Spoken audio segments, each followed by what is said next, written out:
لو عندك قطعة واحدة بس هتعملي الوليمة الكبيرة دي، هتشرفك قدام ضيوفك وكمان هتفرحي ولادك. ناس كتيرة هتهاجمني وتقولي ايه، بس دي برضو غالية. بس بالنسبة للحمة مش غالية، بالنسبة للحمة سعرها معقول شوية بسيطة، وبرضو هتفرحي ولادك وهتشرفك قدام ضيوفك. عندك صدر فرخة واحدة بس هتعملي الوليمة دي كلها، وهتعملي الصينية بتاعة العزومات، الصينية اللي بنحبها جدا في المطاعم.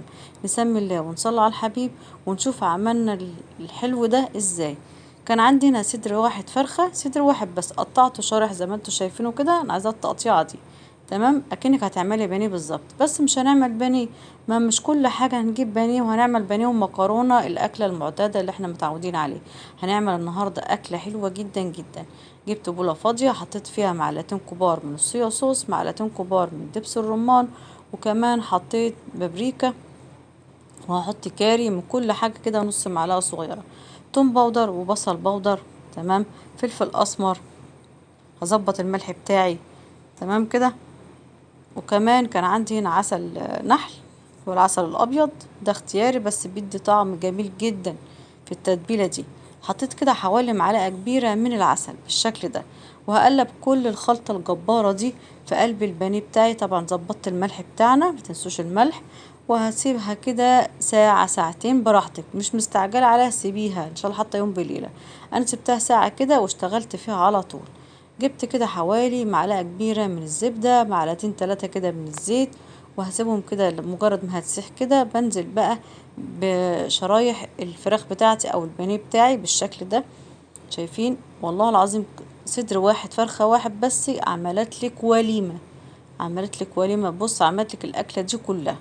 وهبدأ بقى ايه، على الجنب ده شوية وجنب ده شوية، يعني مش هتكمل دقيقة في التسوية دي كلها، لأن أنا مش عايزة أسويها. أو مجرد ما تاخد لون بسيط كده على كل اتجاه بطلعها زي ما هنشوف دلوقتي، لأن هسيبها برضو هتكمل سواها مع حاجة تانية. تمام كده، وسعت كده وهبدأ أكمل كل الكمية دي. مجرد ما بتاخد لون بسيط كده على كل اتجاه بشيلها. شايفين بالشكل اللي انتوا شايفينه ده؟ اسوي بقى كل الكمية دي برضو اللي معايا. ما شاء الله عملت لك كمية كبيرة، صدر واحد قطعته شرايح كده رفيعة. بانيه عملت لك والله كمية كبيرة زي ما انتوا شفتوه كده في اول الفيديو. وباقي الكمية دي برضو هنسويها بنفس النظام. لو لسه ما اشتركتيش في القناة، يا ريت تشتركي وتعملي لايك وتقولي رأيك ايه وتعليق حلو كده، علشان يوصلك كل جديد. عدم التفاعل يا جماعة مش بيوصلكوا فيديوهاتي اول باول. كده خلصت كل الكمية دي. اسكت؟ لا ما اسكتش. جبت بقى بطاطسيتين كده حلوين، قطعتهم صوابع بالشكل ده، بس بقطع البطاطسية بالعرض عشان مش عايزة الصوابع تكون طويلة قوي، تكون محملة وفي نفس الوقت تكون صغيرة كده شوية. هشوحها كده في التتبيلة الجبارة اللي كانت مكان البانيه. تمام. عايزة البطاطس بقى تستوي تبقى طرية، اعمل ايه؟ كده هشطف البولة مكان التتبيلة بتاعت البانيه وحطيتها. دي نص كوباية.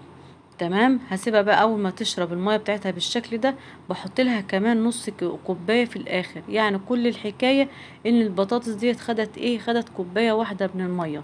بعد ما حطيت النص كوباية التاني، بروح جايبه ارص البانيه بتاعي فوق البطاطس يكمل التسويه بتاعته، لانه كنت مخليناه، لو تفتكروا هو خد لون بسيط في الاول وبعدين شلناه.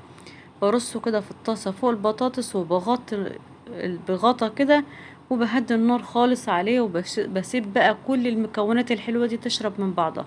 كده الاكله بتاعتنا خلصت. تمام. عايزه اعمل بقى شويه رز كده حلوين مبهرين من رز المطاعم الحلوه، تفرحي اولادك كده وتعملي لهم وليمه حلوه للعيد. ما عندكيش، مش معاكي امكانيه ان انت تجيبي لحمه، اللحمه غاليه، هاتي صدر واحد فرخه واعملي لهم الوليمه دي والله يفرحوا بيها.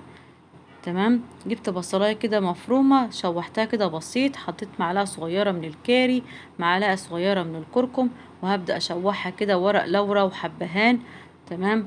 اول ما الريحه بتاعتهم تطلع كده بسيط، بنزل بالرز بتاعنا وبشوحه كده مع الملح بتاعنا واظبط الملح. مجرد ما اشوح الرز بكون مجهزه الميه بتاعتي، بقى تظبطي الميه بتاعتك. هتقلب بقى اول ما تتشرب كده بنهدي النار عليه. شايفين الرز مفلفل وجميل. هجيب بقى صينية اللي مجننانا في المطاعم الكبيرة، اللي أول ما نشوف الصينية دي وعليها بقى احتفالات بنتجنن ونبقى عايزين الصينية دي.